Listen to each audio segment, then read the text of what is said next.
আসসালামু আলাইকুম রহমতুল্লাহি ওয়া বারাকাতুহু। সম্মানিত দর্শক, দিল্লিতে শেখ হাসিনা সাম্প্রতিক সময়ে যে সংবাদ সম্মেলন করলেন এবং সেখানে তিনি যে কথা বললেন, সাংবাদিকরা যে প্রশ্ন করলেন, তার সন্তান জনাব সজীব ওয়াজেদ জয় যে সকল উত্তর দিলেন,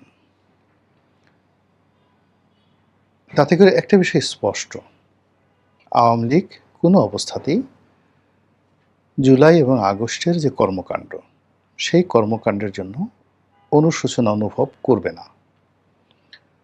তারা ক্ষমা চাইবে না।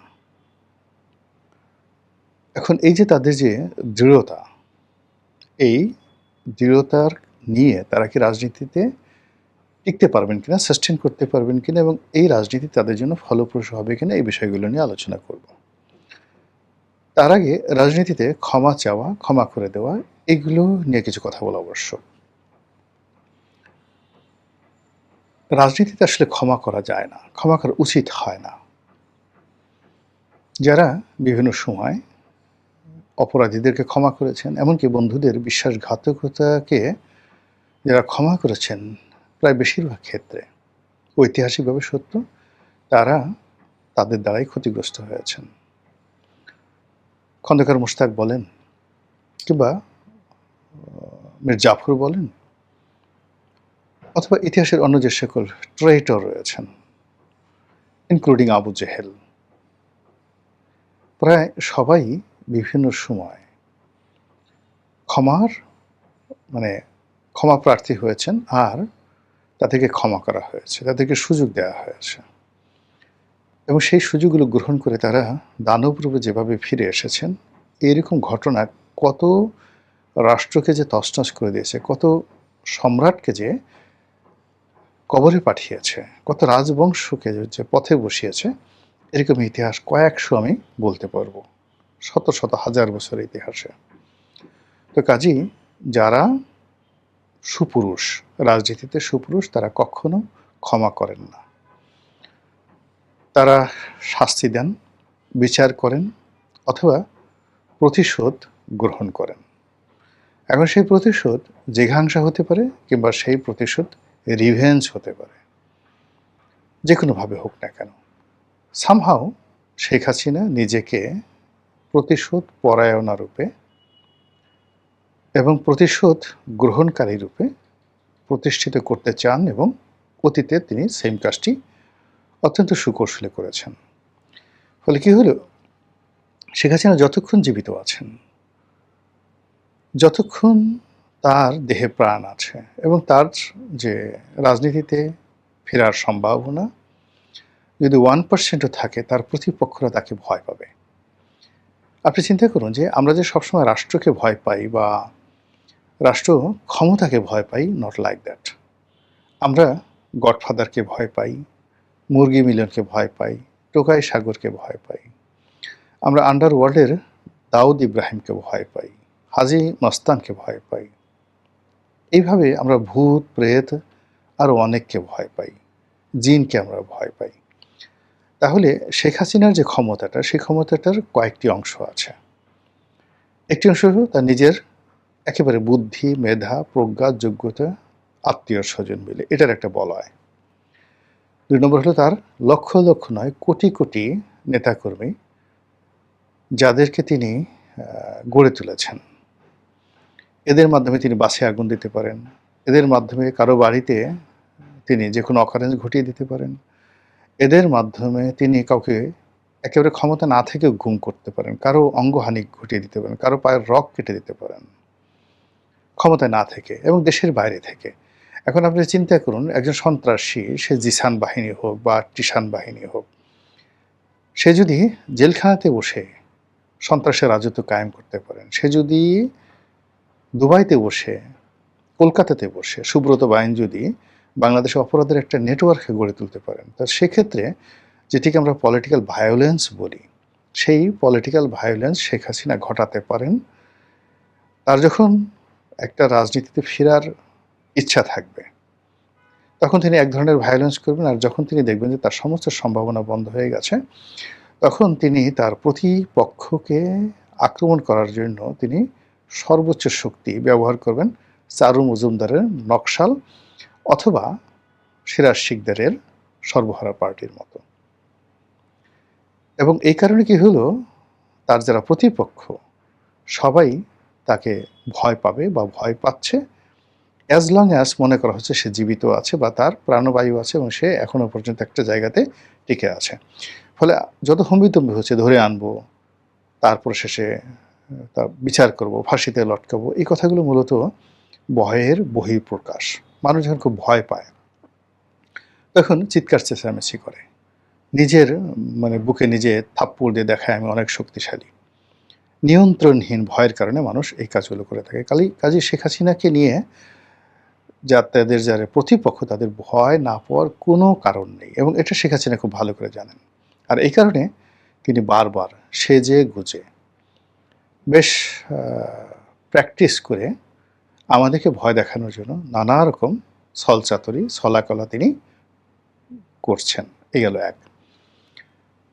2 নম্বর হলো যে রাজনীতিতে যে ক্ষমা, এই ক্ষমার ভালো নজির যেভাবে নেই অতীতে, আমাদের বাংলাদেশে বঙ্গবন্ধু ক্ষমা করেছিলেন এবং সেই তার ক্ষমার কারণে তাকে জীবন দিয়ে সেটা নিষ্পত্তি করতে হয়েছে। জিয়াউর রহমানও কাউকে কাউকে ক্ষমা করেছিলেন। তিনি নির্ঘাত জানতেন যে তারা তার শত্রু, কিন্তু সেই শত্রুর সাথে তিনি মিত্রতা করার চেষ্টা করেছিলেন, ফলে তাকে একেবারে মৃত্যুর দরজায় পৌঁছে দিয়েছিল। এ কারণে শেখ হাসিনা যে কাজটি, সেটা হলো সে কোনো অবস্থাতে শত্রুর সাথে মিত্রতা করতে চাচ্ছেন না।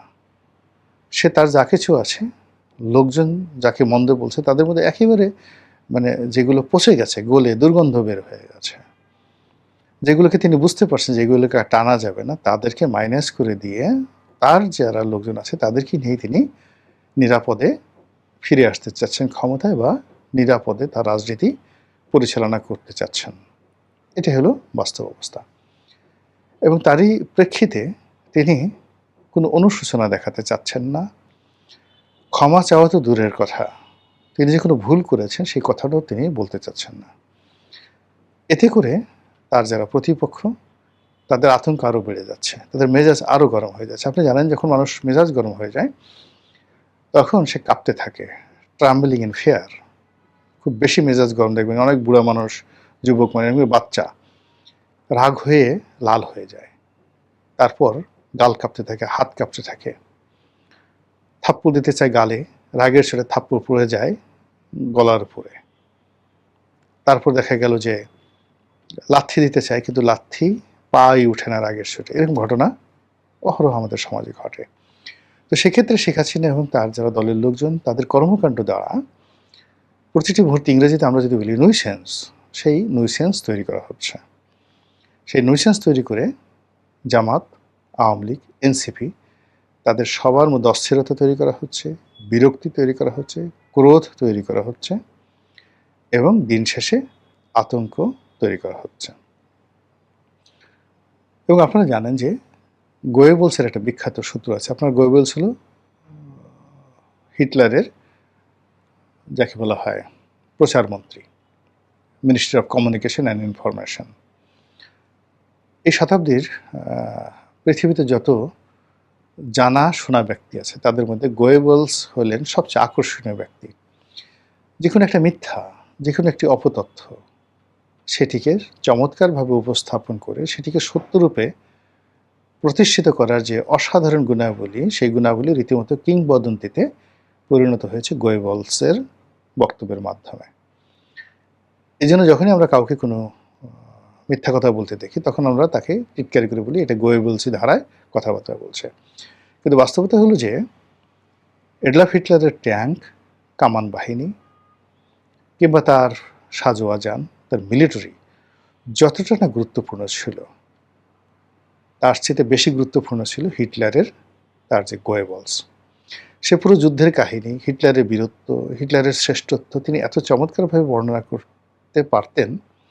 ফলে কি হলো, সারা দেশে দুর্ভিক্ষ হচ্ছে, সেই দুর্ভিক্ষের মধ্যে তিনি বাকিতে যুদ্ধের সরঞ্জাম কিনে ফেলছেন।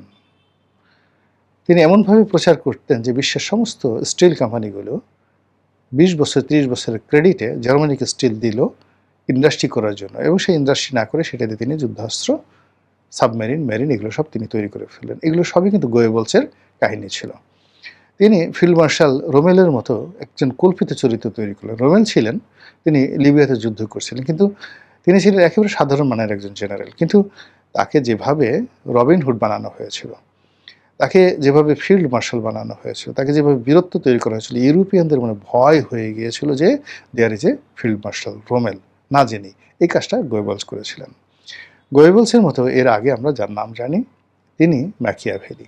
ম্যাকিয়াভেলির আগে এইরকম প্রচার থেকে শুরু করে প্রোপাগান্ডা এবং বুদ্ধিমত্তা সহকারে প্রোপাগান্ডা আমরা জানি চাণক্যকে। এবং সাদ্দাম হোসেনের যিনি প্রচারমন্ত্রী ছিলেন, এই গত 50 বছরের মধ্যে গোয়েবলসের পরে যদি কেউ হয়ে থাকে সেটা হলো সাদ্দাম হোসেনের সেই প্রচারমন্ত্রী। যুদ্ধের, আমার এই মুহূর্তে নামটা মনে আসছে না, যুদ্ধের ঠিক সাদ্দাম হোসেন আত্মসমর্পণ করা বা পলিয়ে যাওয়া বা যাকে বলে তার 24 ঘন্টা আগেও সারা বিশ্বকে তিনি বিমোহিত করে রেখেছিলেন ইরাকের পাওয়ার সম্পর্কে, ক্ষমতার সম্পর্কে। এবং আমি এইরকম কোনো প্রচারমন্ত্রী দেখিনি। তো কাজেই প্রচারণা একটা বিরাট ফ্যাক্টর। বিএনপির পরাজয় এবং বিএনপি আগামীতে ভালো করতে পারবে না, এর কারণ হলো বিএনপির এই টোটাল প্রচার সেলটা একেবারে জিরো। জিরো শুধু নয়, ক্ষেত্র বিশেষে মাইনাস। অন্যদিকে আওয়ামী লীগ এই কাজটিতে ভালো করতে পারেনি, এর কারণ হলো আওয়ামী লীগ প্রথম থেকে তার যে প্রচার বিভাগ, তার যে মিনিস্ট্রি অফ ইনফরমেশন, এই জায়গাটিতে তিনি বিরক্তিকর, শেখ হাসিনা বিরক্তিকর লোকদেরকে দিয়েছিলেন, অযোগ্য লোকদের দিয়েছিলেন। ফলে সত্যিকার অর্থে প্রচার